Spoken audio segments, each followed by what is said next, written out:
go ahead and look at 12.5. So inverse functions here, section 12.5.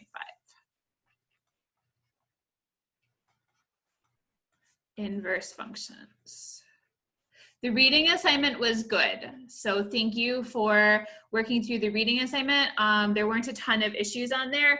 I want to talk especially about arrow diagrams today and ordered pairs because I think you've got the rules down. We'll do a really quick example of rules, but based on the reading assignment, I think you've got how to find an inverse down with the rule. Let's do a definition first. So let F go from A to B, and then the inverse of F is F inverse going from B to A,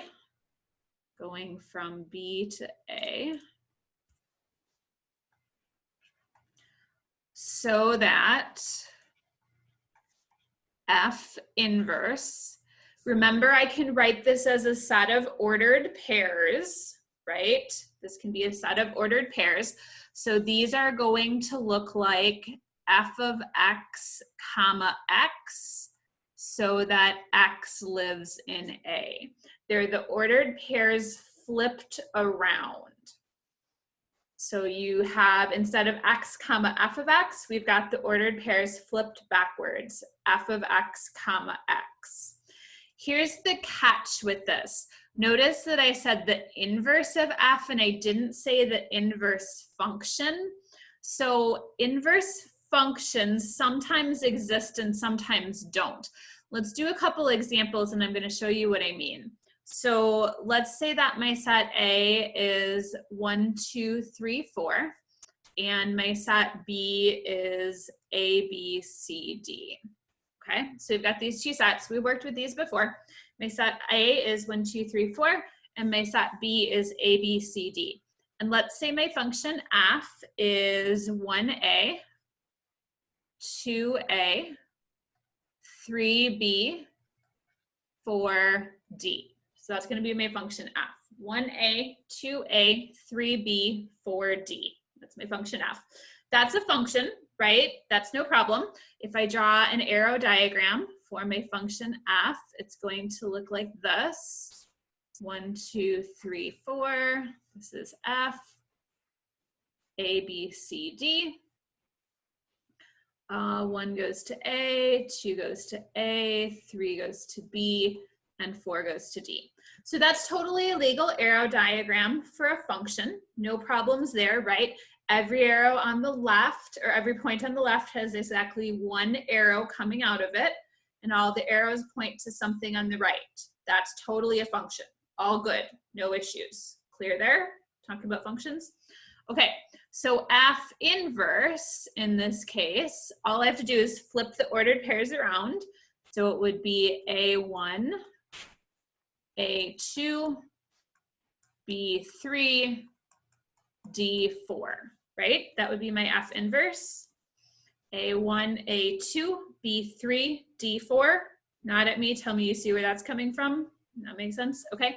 If I draw an arrow diagram for that one, so we'll go on the other side here.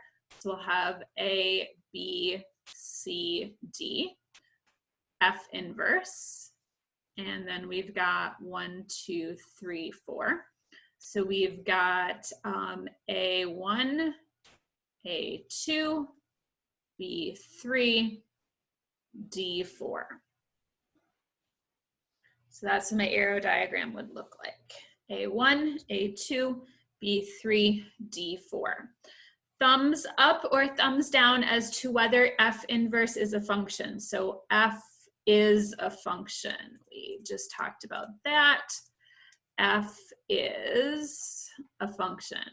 Sorry, I asked for thumbs up and thumbs down too soon. Thumbs up, thumbs down. F inverse is or is not a function. Do it again. I'm sorry. Yes, F inverse. This is not a function.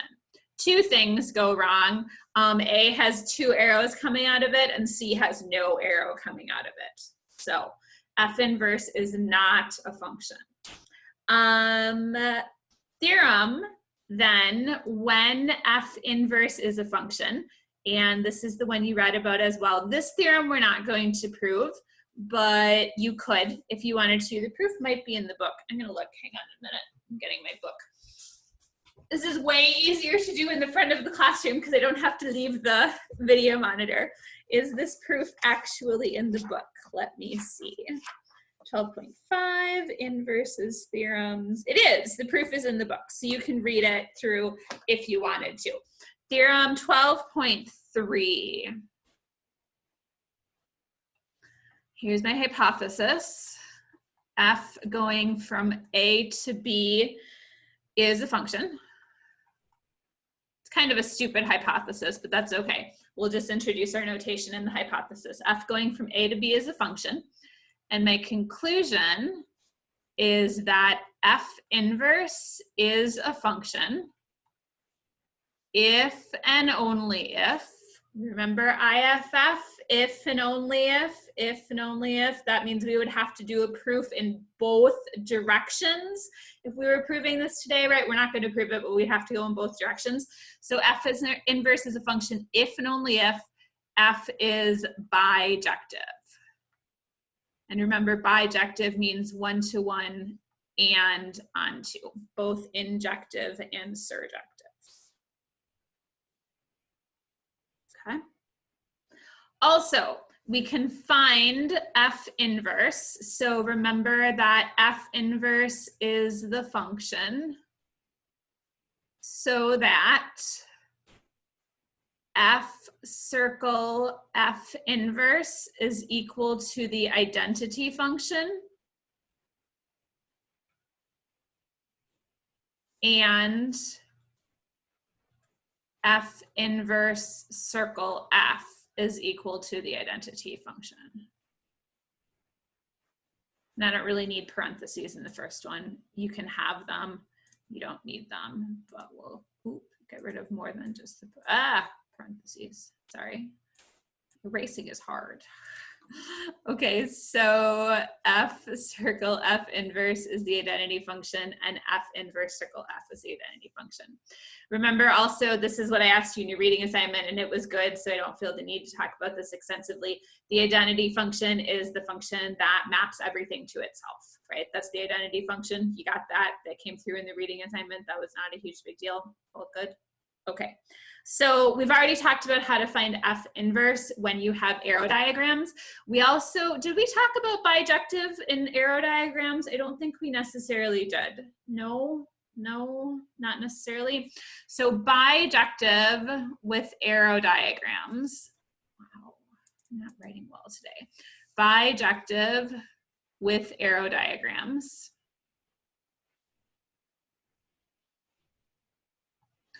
Remember what this is going to look like. So for example, we'll do 1, 2, 3, 4 again. 1, 2, 3, 4, and A, B, C, D. Oops, the D got moved, but that's okay. So bijective with arrow diagrams. Surjective means that everything over here has to have an arrow going into it, right? That would be surjective, and I need both injective and surjective.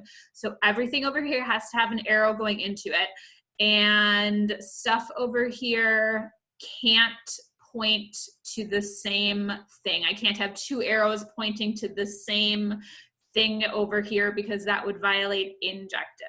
So injective, you can't have two arrows pointing to the same thing. Surjective, you have to have an arrow pointing to everything. That's how you catch injective and surjective. So we could go, I don't know, 1 to A, 2 to C, or sorry, 1 to B, 2 to C, 3 to A, 4 to D, if this is my function F. Then this function is bijective. So you can't have two arrows pointing to the same thing, and everything has to have an arrow pointing to it. There's a whole bunch more that you could draw up here. Bijective with arrow diagrams. This then means that F inverse exists, right? This is bijective with arrow diagrams. So since it's bijective, F inverse exists.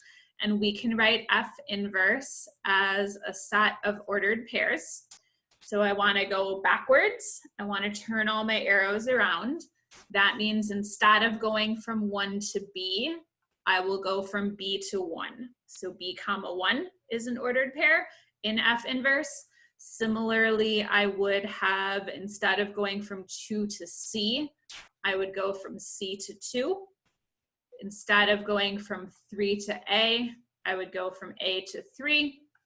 And instead of going from 4 to D, I would go from D to 4. If you don't like the order that I wrote those in and you wanted to go in the order A, B, C, D, you totally can rewrite. Grant, question? In that first example you showed us, you had 1 and 2 going to A, and you stayed. Yes, you're really quiet. I'm having a hard time hearing you. Oh, is that in the first example when you went from you had 1 and 2 going to A? Yep. You stated that F was a function. F is a function, yes. It's not injective because I've got 2 different arrows going to the same one. But since everything has an arrow coming out of it, just one arrow coming out of it, then this is a function. It's not an injective function. It's not a surjective function, but this is a function, yes. Does that make sense? Yeah. Okay, cool. Other questions that you have at this point in time? Other ones? Okay then, let's just do one rule example just so that we know how to do it. Again, it was on the reading assignment. I don't think you're gonna have issues with it, but it should be okay. So let's do, for example, F goes from the real numbers to the real numbers, and we're gonna say X gets sent to 5X plus 2. We want to find F inverse. So normally X gets sent to 5X plus 2. You'd have to prove that that's bijective in order to prove that I actually have an F inverse. I'm going to assume that you've done that on your homework assignment already and that we've proved that this is bijective. Actually, you know what? Let me divide you up into breakout rooms. We've got a little bit of time today, and we can check that this is actually bijective before we find F inverse. So step 1 is going to be check that F is bijective. So you need to check injective and surjective. This will be a good review. Let me divide you into breakout rooms and you can do that. We're just gonna do random breakout rooms today. So random breakout rooms, here we go. We'll do 2 of them. All right, here we go. Take a couple of minutes and work through both of those. So you should have an invite to join breakout rooms. Again, I kind of did them randomly here. Work through both of those and then we'll come back.